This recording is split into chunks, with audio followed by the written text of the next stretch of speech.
This is why you should be careful what you put in the mail.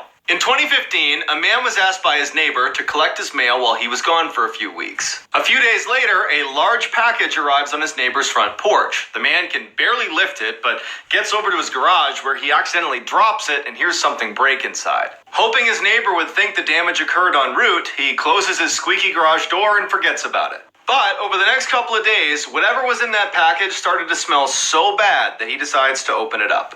Inside were two very important finds: his neighbor, who was dead, and a camera that was still recording. The police bring the man in for questioning and show him what was on the camera inside the box. It starts with his neighbor talking to the camera about how excited he is to mail himself home for his YouTube channel. Then, police fast forward to the very end where they see that the neighbor is now sleeping in the box, and then suddenly gets dropped and you hear a crack. That's his neck breaking. And then you hear a squeaky garage door close. Help me!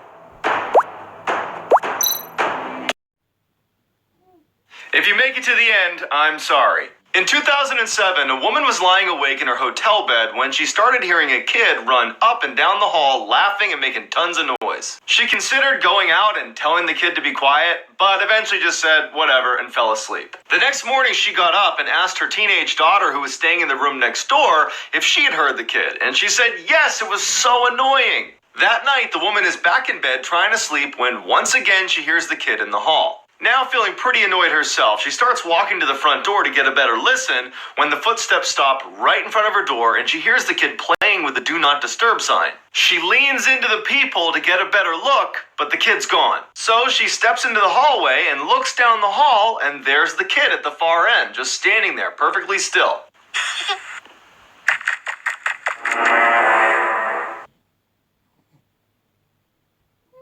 This is why you might not want to eat deer meat.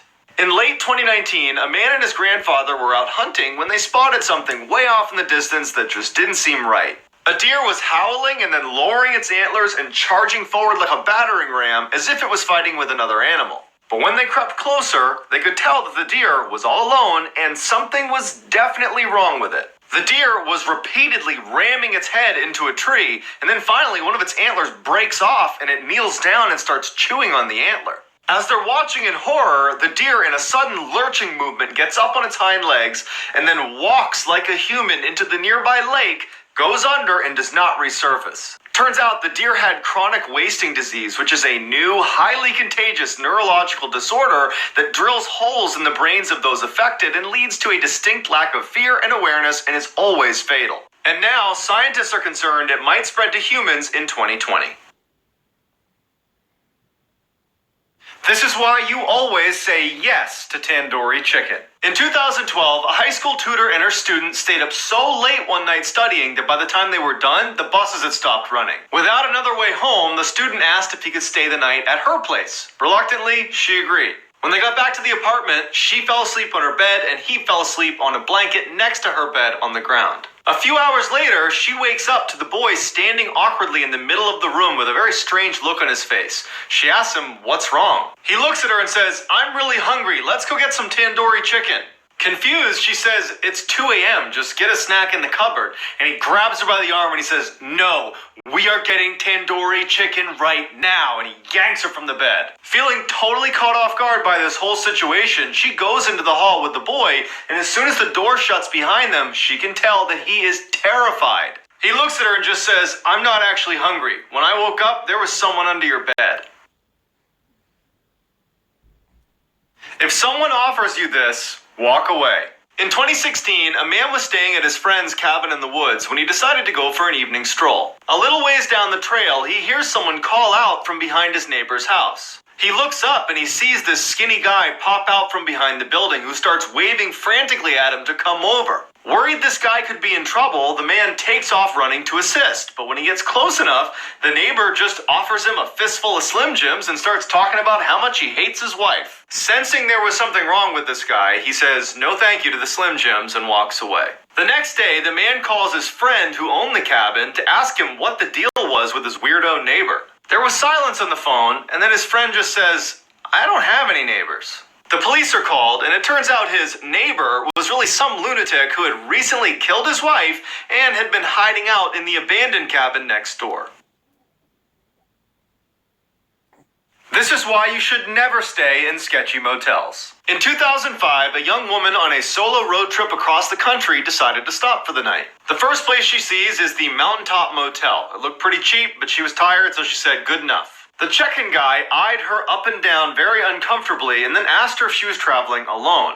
She ignores the question, pays for her room, and then walks away with the key. When she gets inside her room and sees there are literally cockroaches in her bed, she says nope and decides to sleep in her car in the parking lot. Around 3 a.m., she wakes up to see the check-in guy using his own keys to get into the motel room she was supposed to be in.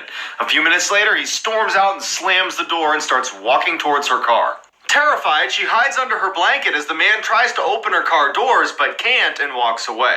She speeds off and calls her friend and asks her to look up the address of Mountaintop Motel so she can give it to police. Her friend's quiet for a second and then just says, "The Mountaintop Motel closed a week ago." This is why you should always change your locks. In 2017, a college girl woke up from a nightmare drenched in sweat and decided to rinse off before going back to sleep. She propped her phone on a shelf, turned on some music, and then hopped in the shower. A few minutes later, she reaches for her phone to change the song, but stops suddenly. Reflected on her phone's screen was a person standing in the middle of her bathroom facing the shower. She somehow kept her composure, turned the water to scalding hot, and then ripped open the curtain and sprayed the intruder in the face. As they howled in pain, she ran past them to her kitchen to get her butcher's knife. In a panic, she can't find her knife, so she just runs out of the apartment and calls the police. The police go in and come out with a crazy-looking woman in handcuffs. One of the officers comes over to the girl and says she used to live here and she had copies of your keys. Then he pauses and looks down and brings up a clear evidence bag that contained her butcher's knife, and he says, "Looks like she wanted her apartment back." This is why you should always keep your head on a swivel. In 2017, an elderly woman who lived alone thought she saw something moving in her backyard and went to the window to have a look. As she's looking around, a shadowy figure emerges right on the other side of the glass, standing in her backyard. Terrified, she keeps an eye on the figure while calling police, but by the time she hangs up, the figure's gone. When the police arrive, her front door is unlocked, so they go inside and they find her still sitting in front of the window looking for this figure. The police search the backyard, but they don't find anything. When the police go back inside to search the house, they quickly find some large footprints that couldn't have been hers in the room that she was sitting in and all around the first floor. That's when they realized what was going on. She wasn't seeing a shadowy figure in her backyard. She was seeing the reflection of someone in the room with her.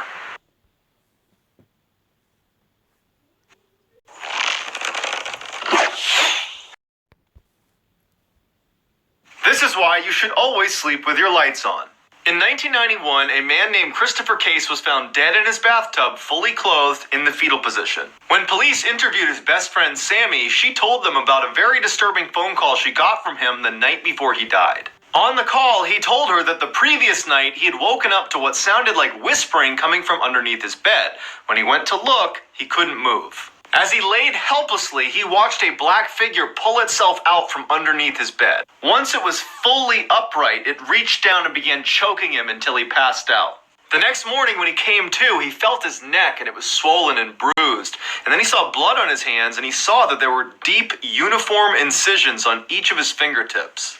As he's saying all this to Sammy and telling her how scared he is to go to bed that night, he suddenly stops and he says, "I hear whispering outside my room."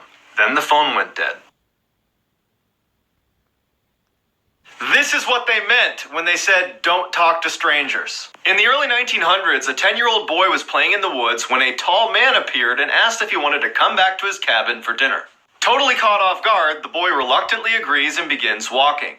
When they get to the cabin, the boy is relieved when he sees Paul, a family friend, sitting on the porch, so the boy happily goes inside. After they eat, the boy says thank you to the strange tall man, says bye to Paul, and then he leaves. He had only walked a few steps when he sees his family, along with Paul, running up the path towards him, frantically asking if he was okay. Confused, the boy says, "I'm just fine," and he looks at Paul and he's like, "Why didn't you tell them I was with you at the cabin?" And he points over his shoulder.